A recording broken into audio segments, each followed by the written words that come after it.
Hello again, whiskey friends. Thanks for joining everybody for another whiskey review. Sometimes during our live show on Whiskey Wednesday, some wonderful whiskey friends, such as our friend Doug, share samples with us so that we have a chance to try a bunch of bourbons and whiskeys that we've never tried before. Either it's not in our area or it's something we just haven't given a shot to, but having the chance to explore those samples and even doing so in kind of a polite style format where we compare it to other things as well, it can really open our eyes when we enjoy a brand that we've never purchased before, we've never talked about on the channel before. And that happened on a recent Whiskey Wednesday. So Doug provided us a sample of Larrikin Bottle and Bond and Single Barrel. You can go back to that live stream if you'd like to see our unfiltered reactions. But the Bottle and Bond impressed, and the Single Barrel had a lot of good characteristics about it as well. Now, I knew in Northern Kentucky that there was a bottle of this sitting on the shelf of one of my favorite stores. So, as I tend to do,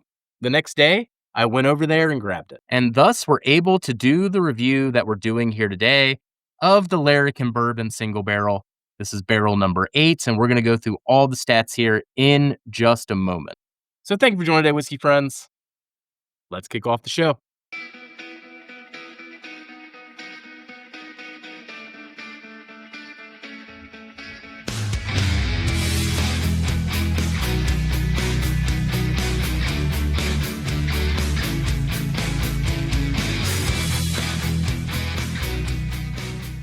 We don't just review whiskeys here at Hello Again Whiskey Friends. We also collaborate with our friends all around the country to find the best barrels we can for this community. If you're curious what we're coming up with next, be sure to join our Patreon or our private Facebook group. Links in the description. All right. So we are going to pour out the sample that we will be reviewing here today. Going to let that breathe there for a little bit, but let's go over the stats. So first off, the name, Larrikin. And also notice the kangaroo with the boxing gloves at the top there. It says on the back of the bottle, it's Australian slang, a person who disregards convention. A maverick. Our whiskey reflects the bold spirit of good-natured reverence and relies on character, not ceremony. The other thing to note with this brand, they used to be on the shelf as Lawrenceburg Bourbon Company not too long ago, but recently changed the label here to this. Now, it's got all these stats down at the bottom of the bottle. 116.8 proof on this one. This was barrel number 8, aged 9 years. And then the mash bill is 75% corn, 21% rye, 4% malted barley. Now, it says on here it is a Kentucky bourbon, but it doesn't say anything else about the source.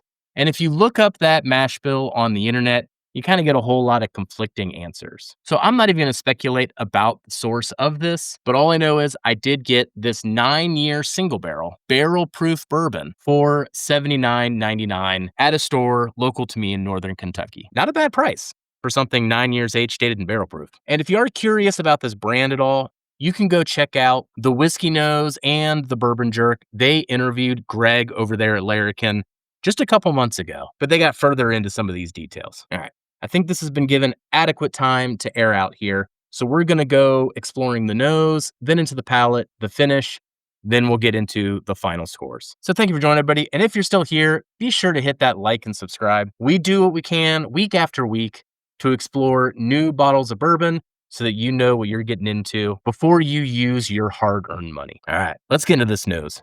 Cheers, everybody. The nose on this one's pretty surprising. The lead-off flavor on this is a grape, and a very condensed grape, syrupy sweet. You know, I'd almost equate it to a grape Jolly Rancher, if you've had that candy before. Getting beyond the fruits and the sweetness, there are some nice layers of baking spices, and that rye spice starts emerging. Also some peanut shells next to that as well. And then wrapped around the whole experience is that oak. You know, it's got that 9-year age statement. The oak isn't overly aggressive. It has this kind of soothing, relaxing element to it, almost like, you know, a old meadow in the spring. You know, when you got that sensation of that, dew and oak, and it's the older trees and the bark. It's like that type of oak. Very, very good though, and a good way to start out this tasting thus far. All right, let's get into the palate next. We'll break down the front, the mid, then we'll get into the finish. Cheers, everybody. Let's get into this thing. Front, Packs a lot of flavors, got this nice creamy mouthfeel to it, and that grape note really translates. But immediately, there is this surprising element. I talked about the oak a little bit on the nose, but the palate, there's a heft to this oak immediately.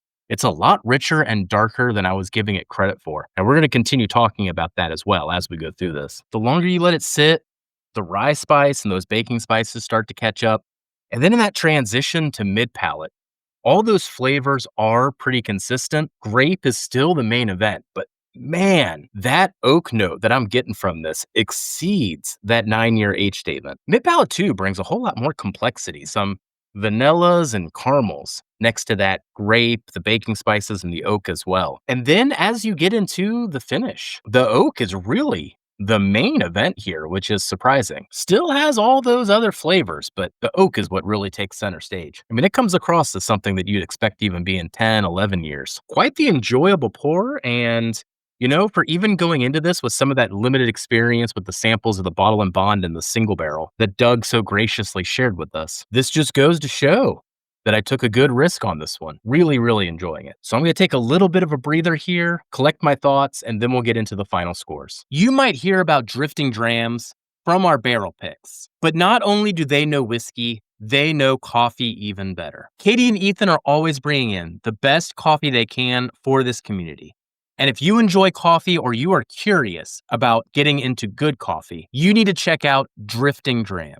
Fancy coffee for regular people. So check out their website to support a small business that is passionate about what they produce. And they will forever change the way that you look at coffee. All right, I got all my scores put in here. What we do here at the channel is we do have a robust scoring system behind the scenes comprised of a flavor score, an experience score, and a value score if you were to aggregate those measures. In the end, you put all 10 measures together and you get the final score. That final score typically ranges between a 70 all the way to a 100, but it allows us to see comparatively how this whiskey ranks compared to other things that we've reviewed. And this one's another good find this year.